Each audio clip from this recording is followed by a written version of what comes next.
The We Already podcast. We have got a really cool panel for you today talking about ordinals. Ordinals are being this very new thing that has taken Bitcoin by storm, and frankly, a lot of people just have a lot of questions, and that kind of segues nice into our sponsor, Flagship. Flagship is a easy to use DeFi platform. It helps you to get an edge in this market, right? Crypto goes fast, and we're seeing that play out right now with ordinals. That's why it's such a good topic. Essentially, with Flagship, you have a not just a crypto component where you can invest in baskets of cryptocurrency, kind of like a crypto ETF, where you can just get market exposure as opposed to just being a 24/7 online degen like I am, trying to stay on top of the newest stuff. You also have people monitoring you have people monitoring these different outposts of these different crypto protocols and networks that are included in the baskets. Myself, I'm the captain of the Stacks ecosystem, so I kind of keep track of everything, try to bring the community the latest news. So in that sense, you have a resource, you have a investment vehicle, and you have a community. This is kind of an iteration of where these things are going. But without further ado, thank you, Flagship, for all your support, and you guys need to go check that out. But let's get these guests on. We'll start now.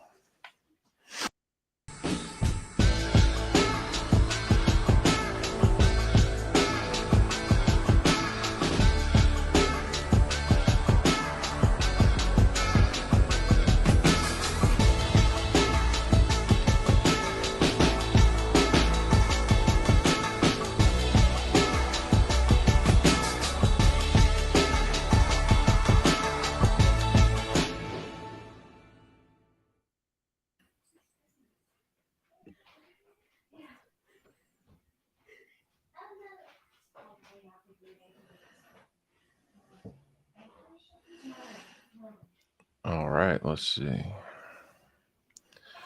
All right, good morning, gentlemen. Today we have Jay from Liquidium and Trygg.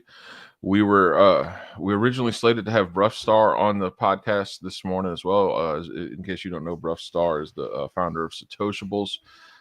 There was when Bruff agreed to do the show, he's like, "Look, man," he's like, "send me a calendar invite." He said, "I'm bad at keeping up with stuff like that, and apparently, I'm bad at sending out the calendar invites." So I do apologize to you all and to Bruff as well, but we will have him back on. Bruff's a very good friend and a huge innovator in this space. And that is to say, speaking of innovators, I wanted this panel today because we have in Trygg, not only is he an author that I look up to, he actually won the first sigil writing contest. But we also have Jay from Liquidium, and Jay's going to tell us a lot about Liquidium today and what they do. This is a project that you need to know what's going on in the ordinal space. Just real quick, Trygg, let me go ahead and start with you to pick on you first, because you're literally one of the first people that I know who was on to ordinals. So just briefly, just tell us what caught your eye, because this is so important for people to understand. All your edge in crypto it comes from being early. It comes from identifying the narrative, the technology, the protocol, whatever it is. That's where your edge comes from. That's what Flagship tries to do for people. That's what I try to do for my followers. That's what I try to do for myself. So I think looking into the mindset of where your head was when you saw this would be very enlightening. So if you don't mind, sir. Yeah, totally. I mean, I appreciate that people see that I was early to something. It may sound cliche, but I actually really am kind of into the tech when it comes to crypto and Bitcoin. I've been following the community for a really long time, so I try to pay attention to things, as they come up. NFTs are obviously interesting.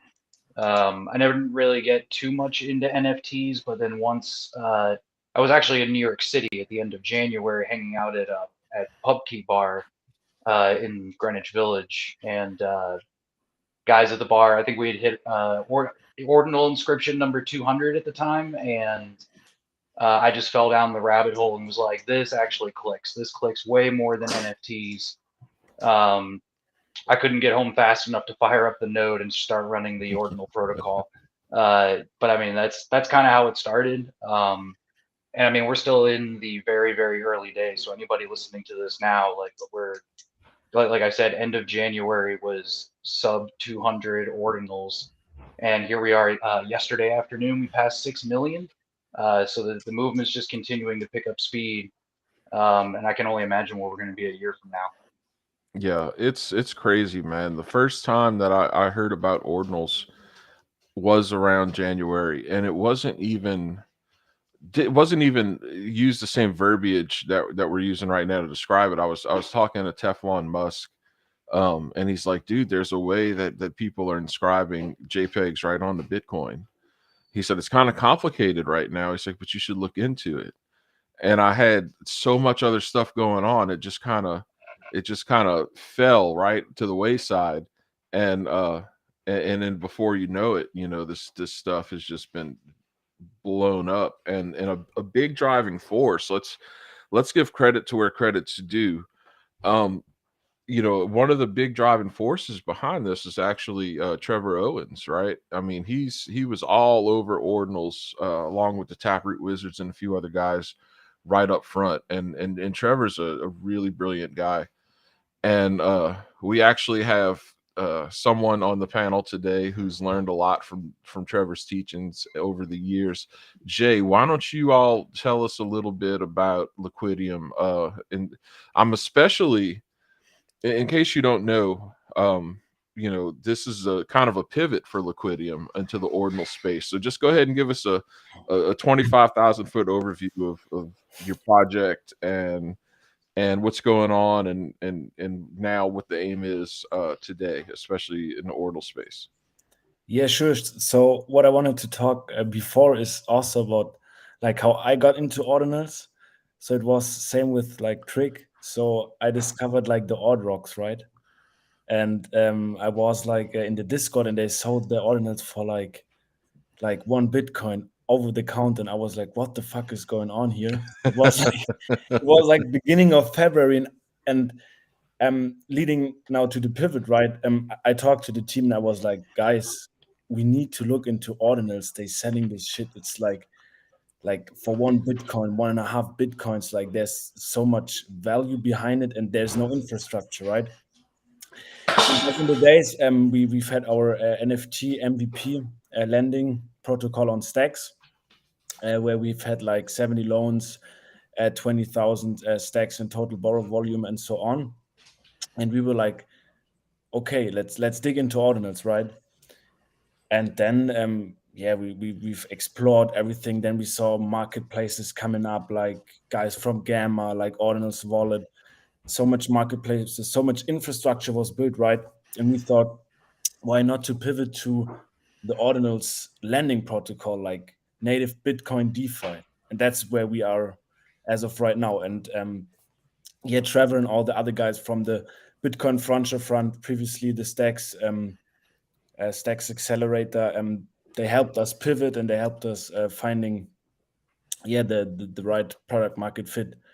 And of course also Albert from the I think it's called now Bitcoin Startup. Bitcoin Startup Lab, yeah. He changed the name like yeah, Albert's a giga brain too. Yeah. And I think that this is something worth talking about right here, because and I've written about this in the past, but when ordinals really started to come about, it was one of those things, like Trygg said, man, I went home and I fired up my node, and it was this thing where you have to have a certain amount of technical proficiency to even mess with. And then all of a sudden you had Hero, you had Xverse, you had Bruffstar with Satoshables and their ordinals bot. You had all of these different entities that work on stacks just immediately start making this accessible to everybody.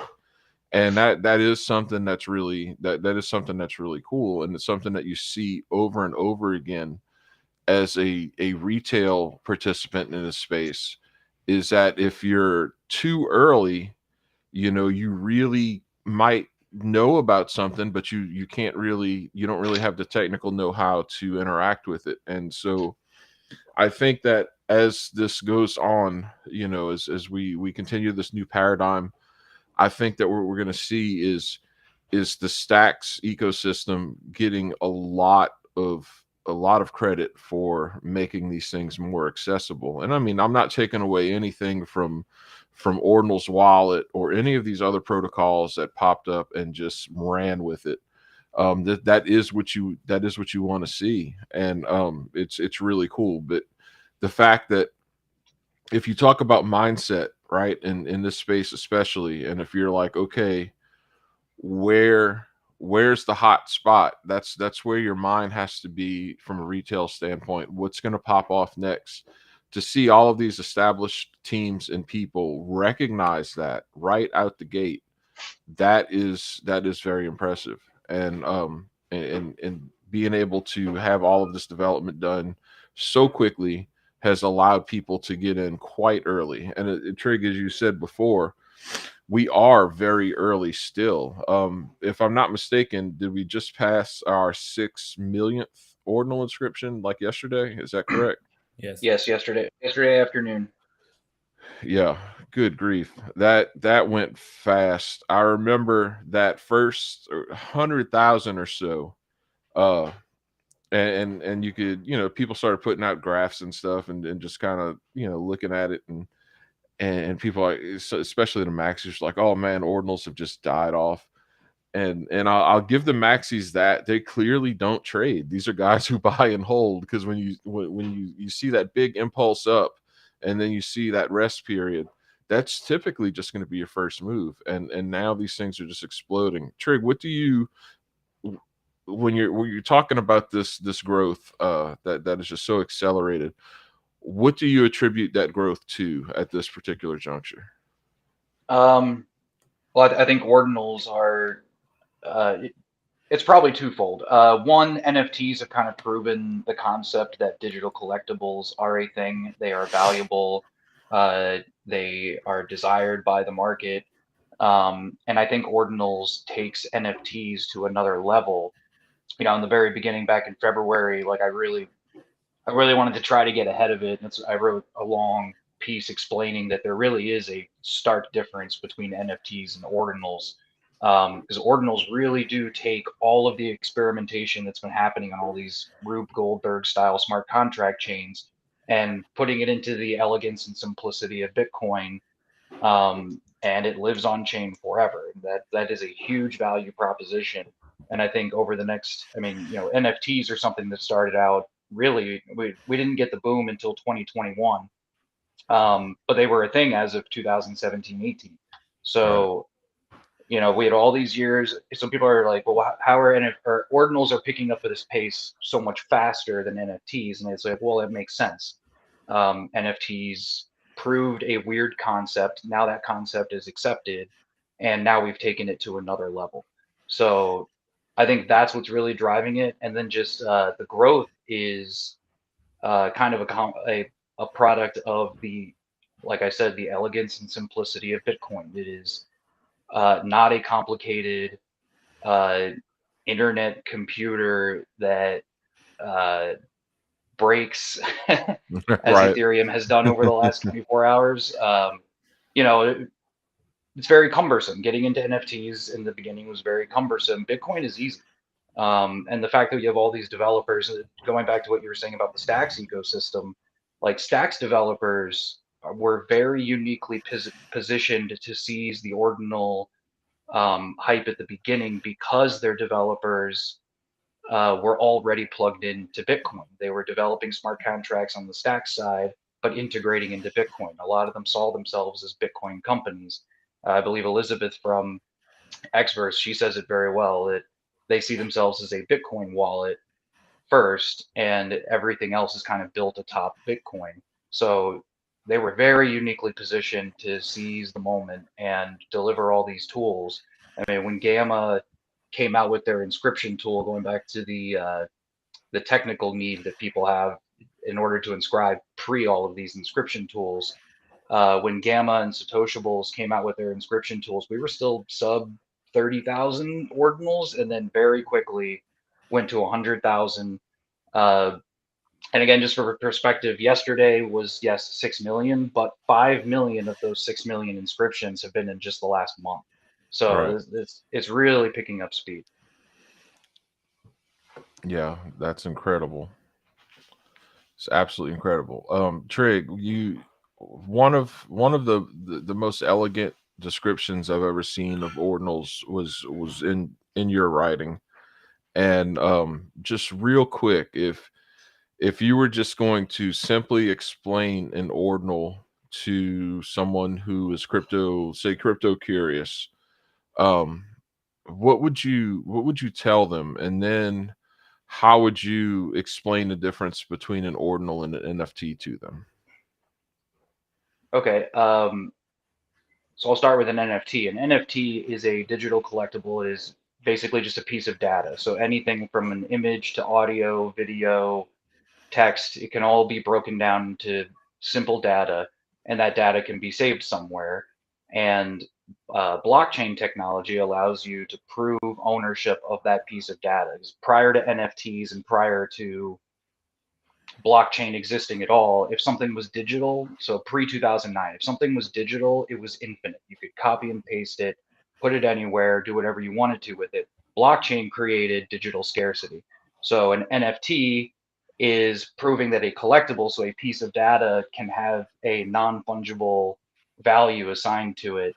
But an NFT is stored on a external server, and basically the contract that says I own that digital collectible sitting on that Amazon web server, that lives on chain. I own it in my wallet. I can prove that I own the deed to that specific piece of data. An ordinal is different in that the data is inscribed directly onto the smallest piece of currency in Bitcoin, which is a Satoshi. So 1/100 millionth of one Bitcoin is a Satoshi. So by taking the data and inscribing it directly onto the Satoshi, that data follows that Satoshi around the chain as it moves. So it's immutable. It's not a deed or a contract that's pointing to a piece of data somewhere else. If servers ever go down or get deleted, you will lose your NFTs, but an ordinal lives forever on every node that's powering the network right now. And in real world example, an NFT would be a piece of artwork that's painted onto a canvas and it sits on your wall, or you put it into a gallery and you have a certificate that says that thing is owned. I own this piece of artwork. An inscription is legitimately like stamping something onto a dollar bill or drawing artwork onto a dollar bill and then carrying that dollar bill around you. The network sees that Satoshi as just worth one Satoshi, but because artwork has been put onto the bill, it now has some non-fungible value that the market can interpret based on their perspective. Yeah, and So it's unique. It really is different from NFTs, and I think it's a higher level of digital collectible. I agree. It's a great way that you broke it down, and I'm glad that you talked about the art on a dollar. I feel as though that is one of the easiest ways to make it relatable to someone who is, not into crypto in the sense that some of us are. You can also take it a step further and say like, okay, so a dollar bill, if you're going to draw artwork onto it, you're limited by the physical space that dollar has that you can put onto it. Well, in the digital realm, it's memory size. So however much memory you can fit into a block is like, so a Satoshi is theoretically it could be 4 MB in size, as we saw the Taproot Wizards do. So any type of data can go onto a Satoshi. We see everything from games to audio, video. It's pretty cool. It is. It is. And I think that, there's well, we'll get to that part in a second here. Jay, what I wanted to ask you right now is in terms of Liquidium, are y'all solely looking at the art inscriptions, or y'all looking at BRC20s? Like, how's things shaping up over there on your end? Yeah, so basically, for our early access, which is launching hopefully um, end of May, beginning of June, we are supporting just images, so collections like Bitcoin frogs, ordinal rabbits, etc. And moving on, we try, or we're hoping to integrate BRC20 lending, as we think it's like a crucial point to give the degens more liquidity, right? Right. Yeah. No, it's cool, man. Having a DeFi aspect of this being built around it is hugely important. Not wanting to get rid of your asset, but still wanting to be able to participate in other things in a market is a huge problem to solve. That's a problem for anyone in retail. Do y'all have it set up yet to where you can give us a breakdown on how the lending terms are probably going to play out? Yeah. Yeah, so basically, we it's like a peer-to-peer lending protocol in a way. So it's like NFT-fi on ETH. We do like Liquidity and Bitcoin, right, where it belongs to the mother chain. And basically, we are the mediator, right? So there's like a person who wants to borrow and a person who wants to lend or earn some interest of the BTC. And the one person decides or gives like a proposal for a term, right? And the other person accepts it, or the other person is searching for another loan to accept. And then basically we act as the mediator, and through partially signed Bitcoin transactions and DLCs, the people connect and they can borrow and lend completely trustlessly. Um, and then basically the how you say the interest is like set by the one who's proposing his loan, right? And so we don't set any terms. We just let the market decide what the interest could be. But in the end, there will be some interest because the market decides, and Right. that's how it's gonna play out, right? So if I'm understanding you correctly, Liquidium is essentially acting as escrow. We're putting this asset in the escrow, and this is all managed by, I'm assuming, DLC smart contracts. Yes. Yes. So, without getting too technical here, we can leave that at, the person who is lending their ordinal to get money. There is no mediator here. The mediator is a smart contract. Yes. Yes. Yes. So this is important because a lot of people really need to understand the value proposition of DeFi. And since this is something we're talking about Bitcoin, we're talking about and Bitcoin isn't smart contract capable. That's why we have Ethereum, that's why we have Stacks, that's why we have all of these other protocols that can do smart contracts. And that's one of the reasons I'm just not, and I'll never be a Bitcoin maxi. For one, if it was up to Bitcoin maxis, all of these miners fees and all of this excitement and all of everything we're seeing going on with ordinals right now just wouldn't have happened. If you're going to be a luddite, you're going to miss out on a lot of innovation, and that's why I've never been hostile, and in fact I've always embraced Ethereum and so forth, because this really, you're getting into the nuts and bolts of creating a new financial system, and everyone here, when you first start trading crypto or buying Bitcoin or what have you, you're more than likely a neophyte, especially at this stage in the game. And at first, you might come into the market being like, okay, well, I want to take $100 and turn it into $200, so I'm going to try this crypto stuff. And then as you go, you start learning more, especially if you find yourself immersed in the ecosystem. You learn a lot more than you initially would have thought you would. And part of this learning is realizing the value proposition of Bitcoin does not lie in trading Bitcoin for more fiat. The value proposition of Bitcoin is an actual economy. We want to use this as a foundational asset for a new way to have commerce and live and not have to rely on fiat or fractional reserve banking. We're trying to build our own way. So this is a beautiful example of why smart contracts are necessary. And Trig, I'll take this one to you. Me personally, I do not see ordinals inscriptions as being the death of NFTs. I think that it's definitely changed the game. And my personal belief is at this stage, best I can see, to be successful with NFTs, projects are really going to have to lean into the fact that NFTs are smart contracts and they do have programmability, they do have, more complexity. I like your I like your analogy of the Rube Goldberg machine earlier, but I think that that's a definitely aspect of NFTs that really has to be focused on if you're a team that's working with NFTs.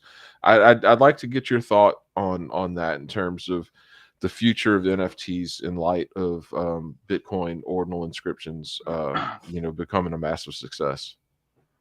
I think you're right. I don't think NFTs are going away by any means. I just think, I mean, so I say we're early in ordinals. We're super early in ordinals. We are still early with NFTs. The PFPs and the artwork and all this other stuff that kind of drove the hype of 2021. That to me was a proof of concept phase that this technology works, and people are buying into it and people are using it. And I think there's going to be other waves where we start to learn what is the right use case for NFTs and all the different categories of NFTs, whether it's Solana NFTs or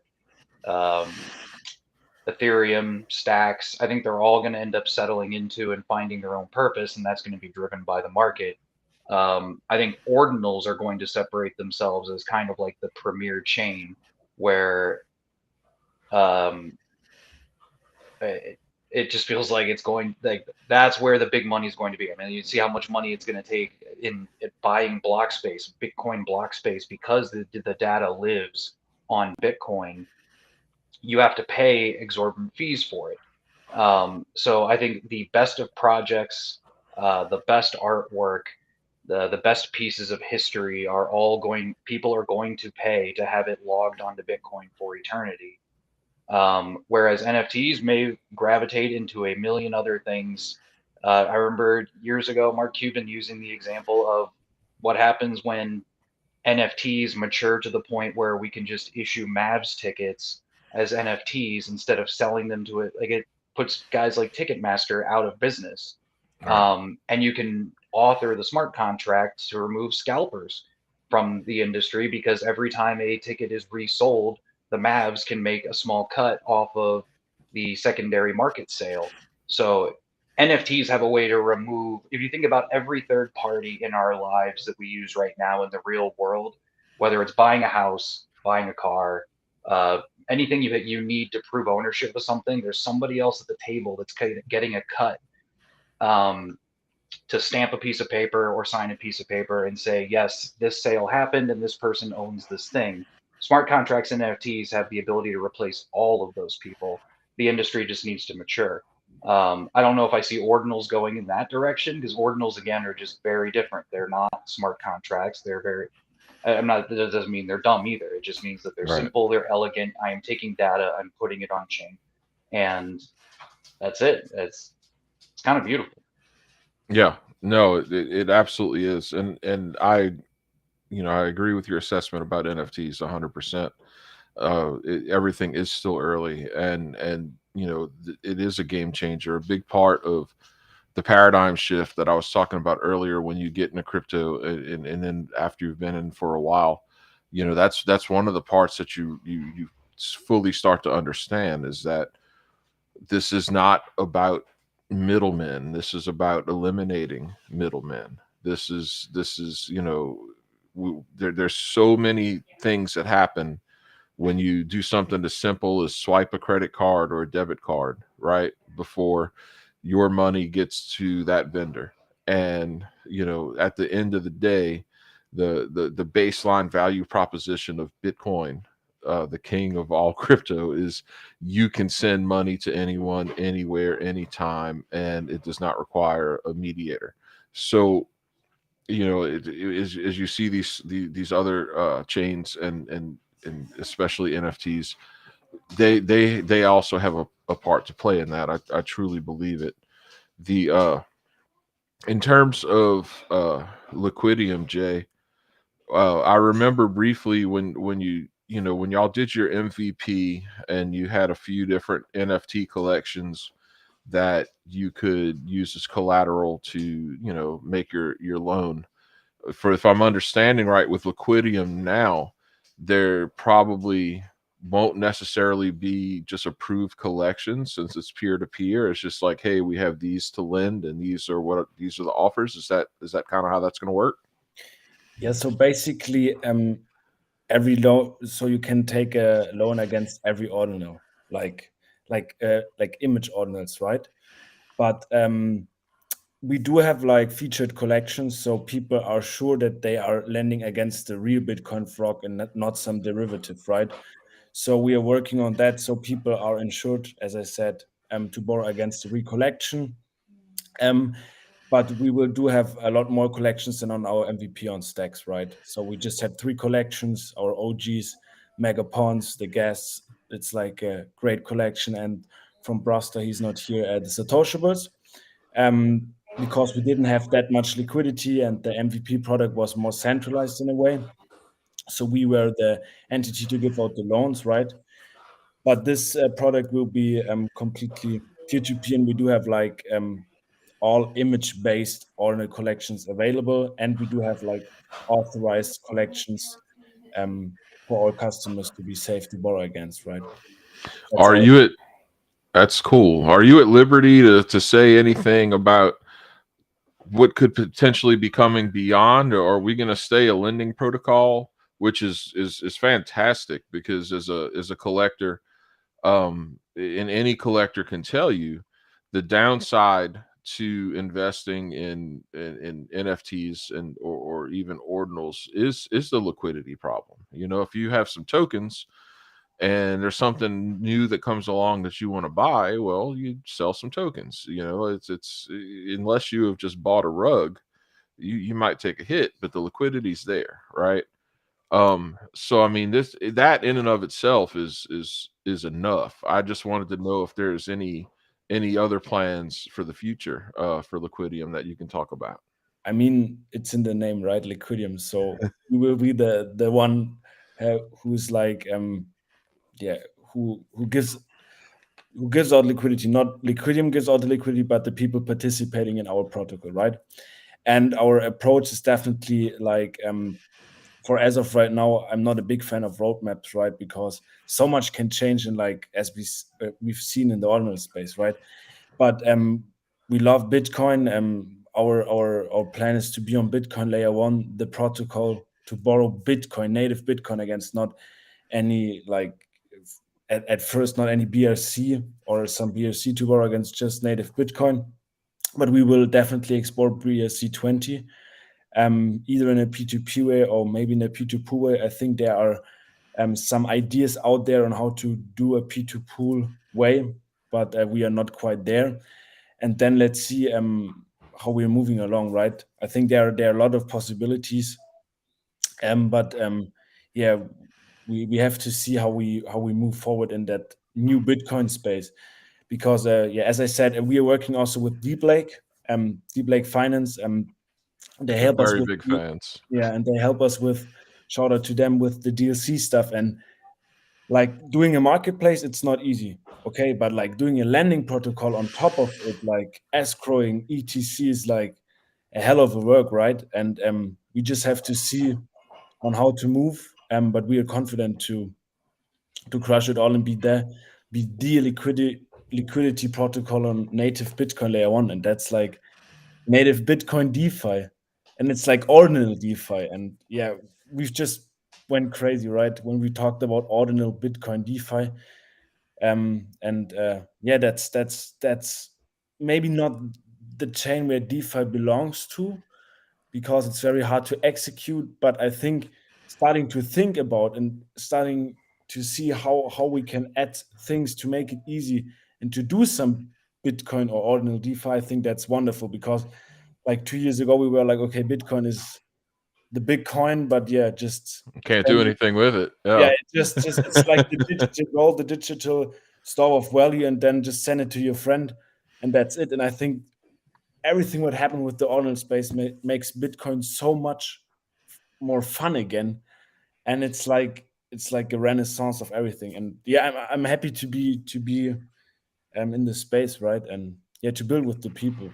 Oh, 100%. Yeah, And I mean, one of the big knocks against ordinals has been that it makes transactions more expensive. yeah, But in my mind, that seems really that's just seems like weak sauce. I mean, you had to know, if you're in this space and you anticipate Bitcoin becoming something more than it is today, you would have to logically jump to the idea that the fees would be higher.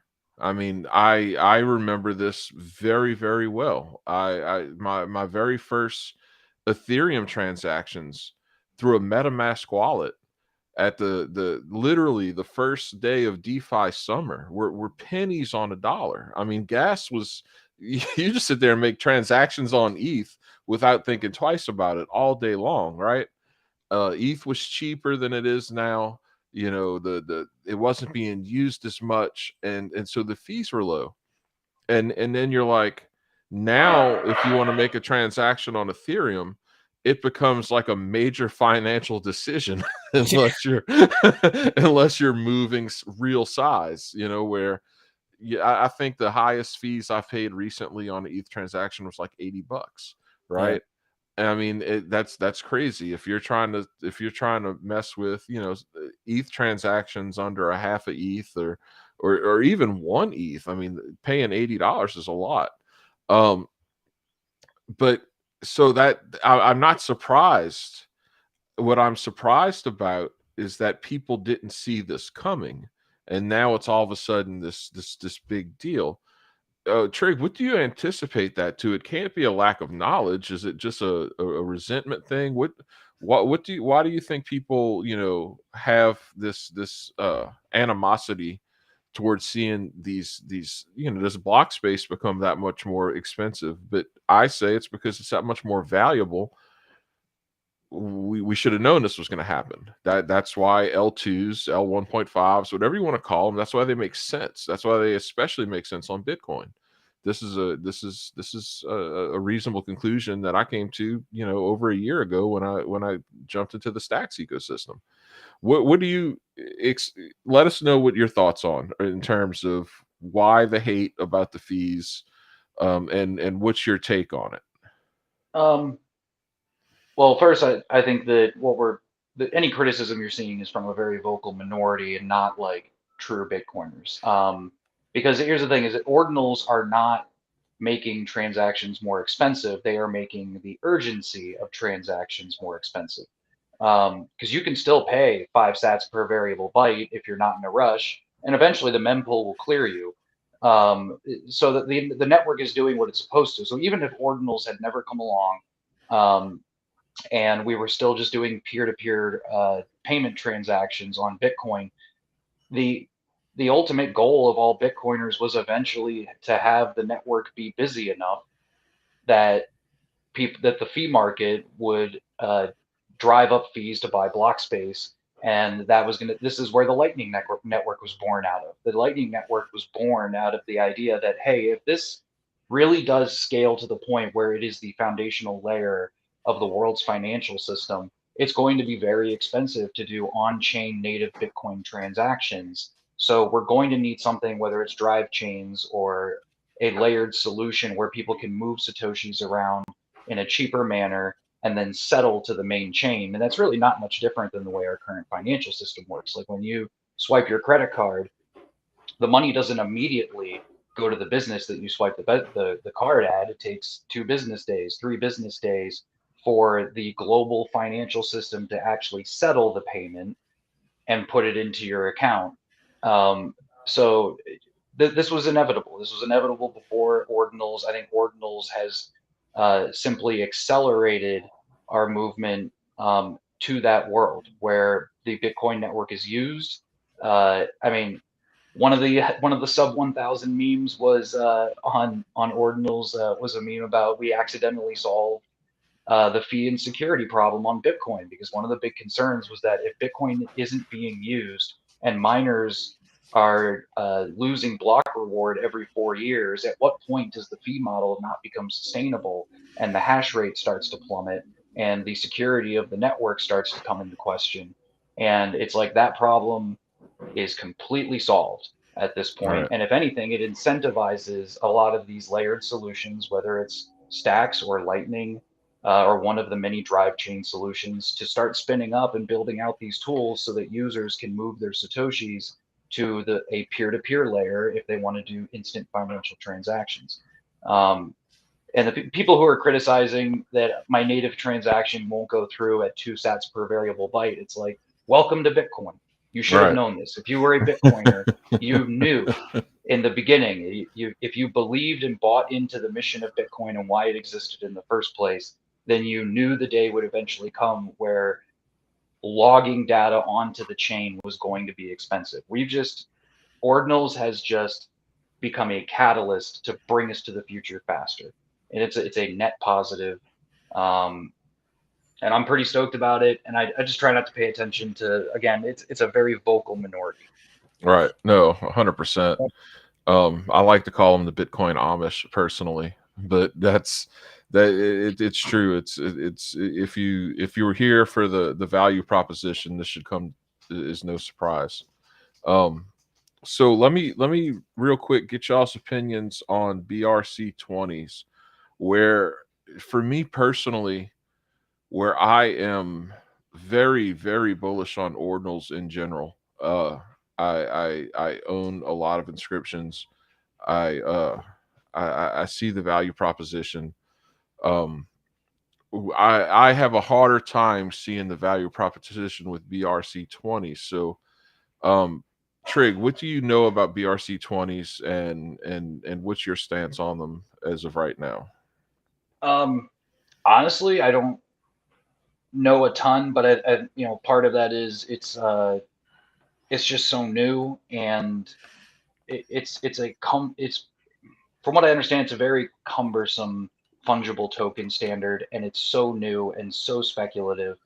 I mean, even the guy who came up with the original experiment was like, "This is completely experimental. It may not work. It could totally break."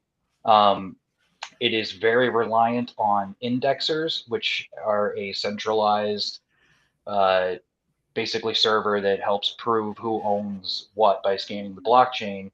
I don't know where it's going to go. I think it's an interesting idea. I think finding a way to do fungible tokens on the Bitcoin layer, native L1 layer, is a very interesting idea with a lot of potential. But I again don't really understand what the value prop of that would be, because we're already spending Satoshis. So I feel Right. like the ability, I got into it on Twitter with one guy who's saying that I was fading BRC20s, and I'm like, if it's a fungible token, it needs to be able to be spent. Like it has to have some type of use case other than trading it for more Satoshis, which is what people are doing. Because one of the big criticisms from Bitcoin maxis about shitcoins is they are just a means to steal your Bitcoin. It is a scam to get you to trick you into giving up your Bitcoin to somebody else. And I think BRC20s kind of open up the door to that criticism, just because we don't have a real use case for them outside of complete speculation and selling 50,000 ordi tokens for 30 Bitcoin. Like, I'm sure the dude who made 30 Bitcoin is stoked. I don't know what the guy who has 50,000 Ordi tokens is going to be able to spend that on. Right. Right. So that's No. it's new. I know I come off as critical, but it's new, it's speculative, and I think it's just we're learning. And for all we know, a new, better, more sound standard will come out. Or for all we know, next week someone figures out a way to break the entire BRC token standard, and everything just goes to zero. I mean, that is a phase that is eventually going to come. Every new chain that has come out, people figure out a way to attack it and test it. I mean, Bitcoin went through that in the very early days, 2010, 2011. A lot of people attacking the chain, trying to find a way to break it.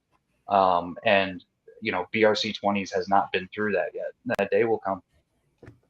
Yeah, I think that's a really, you raised some really good points. For me personally, on one hand, when you talk about centralized indexers being necessary, it seems antithetical to the decentralized nature of what of this world we're kind of trying to head towards. And on the other hand, I feel kind of like, well, at the end of the day, as we become kind of like the old timers, and there's entirely, there's people who've just grown up with blockchain being their reality, and as they become adults and they use the systems, I think multi-chain, I think things like centralization and all are things that aren't going to cross most people's minds. So I don't think that in and of itself is necessarily a damning thing for BRC20s, and I'm sure that there's people right now working on the best way to index these things possible, right? I mean, you could have something absolutely amazing come up. I do share that with you in terms of understanding the value prop at this point.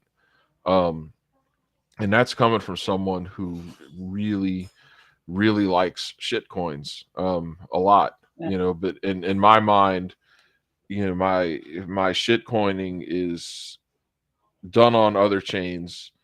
And like I said, there's smart contracts, there's things that can be that can be added, that there's different features you can have.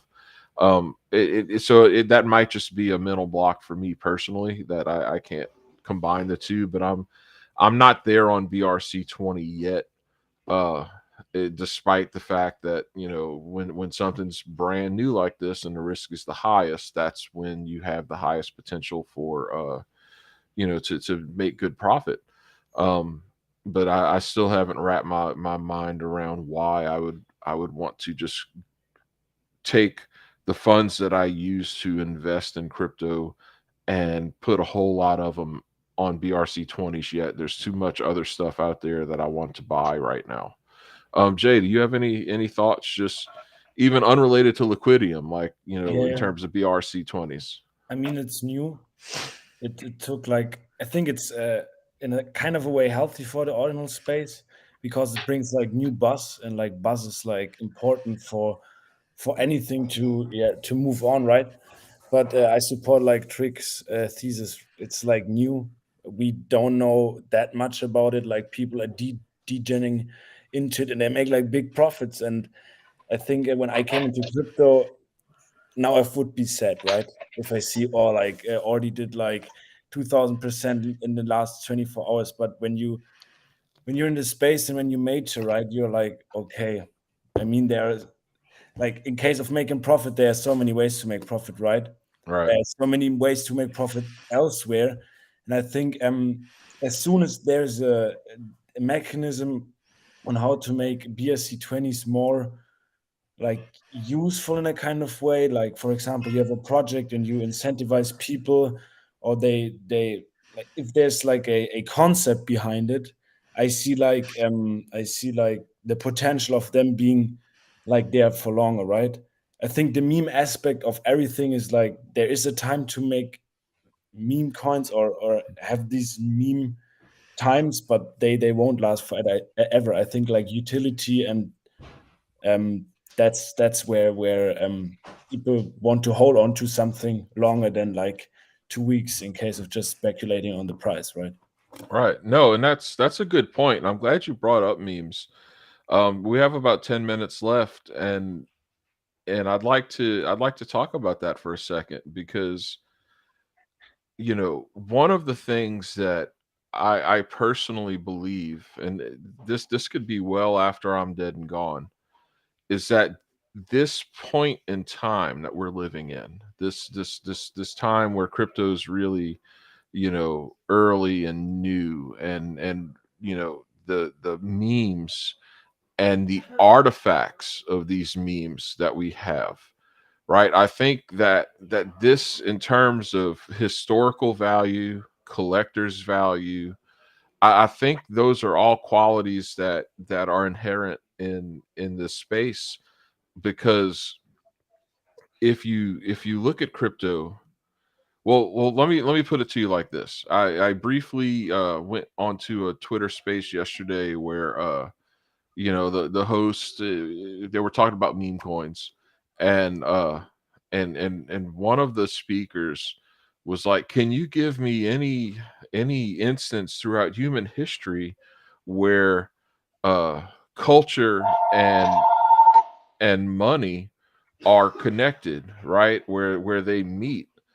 And I really couldn't believe this guy said that. I don't maybe he's just not a crypto guy, but it is super obvious that culture and memes and and money to go together. I would argue that, if I live in the United States and I see the effects of fiat culture on money every time I open my laptop or look on my smartphone, it's everywhere. I mean, our the fiat has affected the way we eat.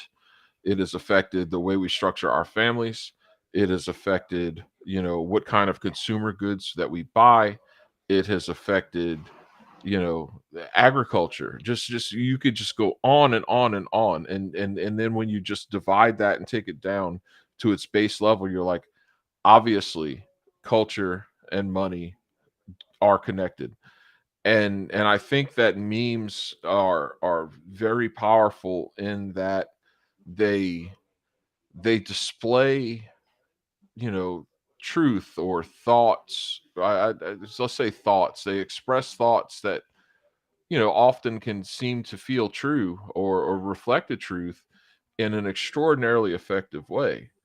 And so, in that sense, I think that there are values to, say, the ape meme, right? Like, before before there was Bored Ape Yacht Club, you were aping into the newest DeFi protocol. If you were someone who would take a whole month's salary and put it on, a token named after, a food item, you were aping, right? Pepe is this huge, meme of this era and this culture. And so there's definitely something there.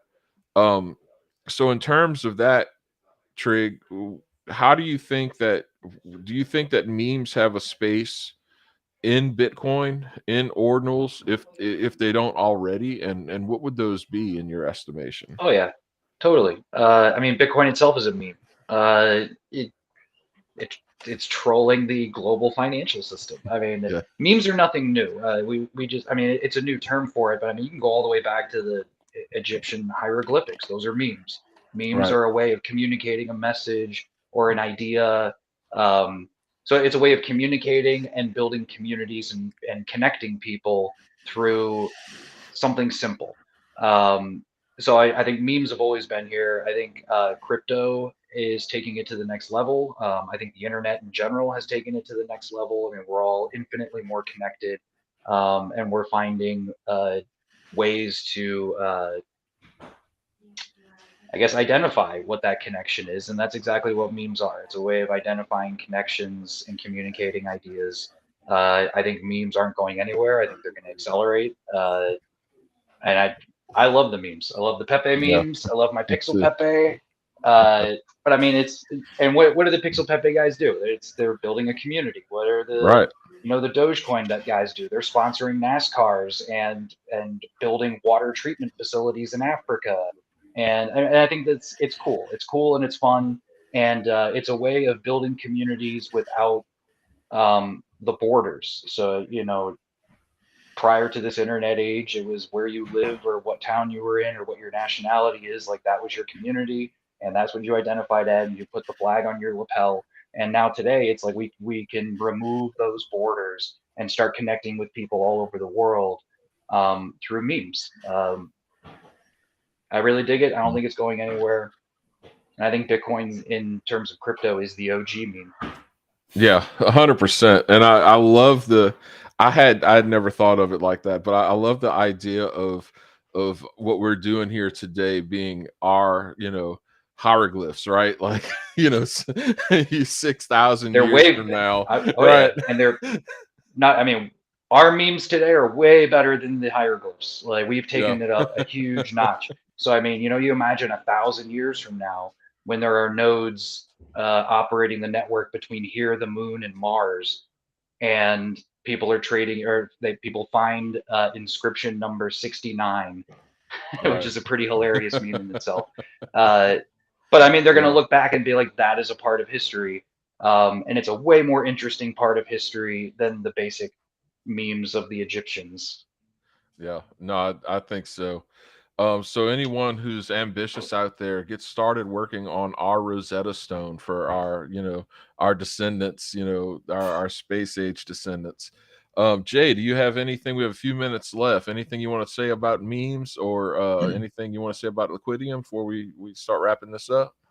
I think yeah, on memes, yeah, they're fun, like bringing people together. Like there are whole communities around like one meme, right? And I think in general, like the funny thing about memes, or the brutal funny thing about memes, that's like also what brings joy into our lives, right? And I think memes are essential anywhere, or important for everything. Like also when you look into the advertisement areas, there are memes everywhere. Like it's a new way of also market a product, right? And yeah, I think they're not going anywhere. And with the internet era and whole TikTok stuff and Twitter, everything else, Elon Musk tweeting memes, I think it's like yeah, going to accelerate even more. And I think for me, it's hard to keep on track of every memes. And then I'm talking to younger kids, and they're like, "Did you hear about that?" And I'm like, "No, no. Yeah, it's like a meme from TikTok 2 days ago." And like, it's so rapid, right? Like they Right. changing every week. There's a new meme. When I was younger, I'm not that old, but when I was younger, we've had like memes. They lasted about a month, right? And now it's like every 5 days there's a new narrative. But I Yeah. think we have to adapt to that, right? And regarding Liquidium, yeah, I'm happy to be here. I'm happy to yeah to have shown you the what we are working on. And yeah, you can follow us on Twitter at liquidium.fi, and on the landing page you can submit your email. And when we go out, we do have we will send out some codes to the first 500 at first. We do have a collab with the sub 100K Discord, and we will open up our doors for everyone else, like afterwards, right? I can't say any days on how long Right. in the first phase and the second phase. We just have to see how we handle demand and everything else. But we are pretty confident to make ordinal DeFi possible, right? Yes. No, that's awesome, man. And so if you're watching this, definitely check out Liquidium. It's always exciting to see these protocols when they're first launching, and watching them grow, and helping build new applications that we all get to enjoy. Trigg, any parting words for the audience today, man? Um, I mean, you can follow me on Twitter. I'm pretty low key, but if you're interested in ordinals, Bitcoin, stuff like that, like I'll share my thoughts. But I do want to give a shout out to Jay, man. Like you're really building it the right way. I think you get it. Thanks. Don't rush to failure. Slow is smooth, smooth is fast. I think you're going to do it the right way. I'm really excited to see what you guys build, and be a part of it, man. Yeah, and I Yeah. have to thank my whole team, right? I'm just a marketing guy. I want to say, like, I'm doing Yeah. the Well, marketing. you guys are doing it the right way. You're building, Yeah. taking it slow, doing it right the Yeah. first time instead of rushing into the hype. Yeah, Looking it's Yeah. forward to important, it. right? We are in the end, we are the ones who get blamed if there's any problem, right? And Yep. 100%. 100%. that, Gentlemen, I want to take this opportunity to thank you both for coming on today. This was a very informative discussion. You know, it's always nice when you get to talk to people and learn something else, and I'm sure that the audience appreciates all of your time just as much as I do. Um, so yeah, thank you all for coming. Thank you for watching. Go check out Liquidium. Go check out Flagship. If you're a reader, go check out Trygg's Siegel page. Man, Trygg is just an amazing writer. Very good style. Yeah, and other than that, we'll see y'all soon. We have some more shows planned. Especially excited to have some more DeFi protocols coming on board to discuss what they're working on here in the near future. So thanks everybody for watching, and we'll see you next time. All right, good day.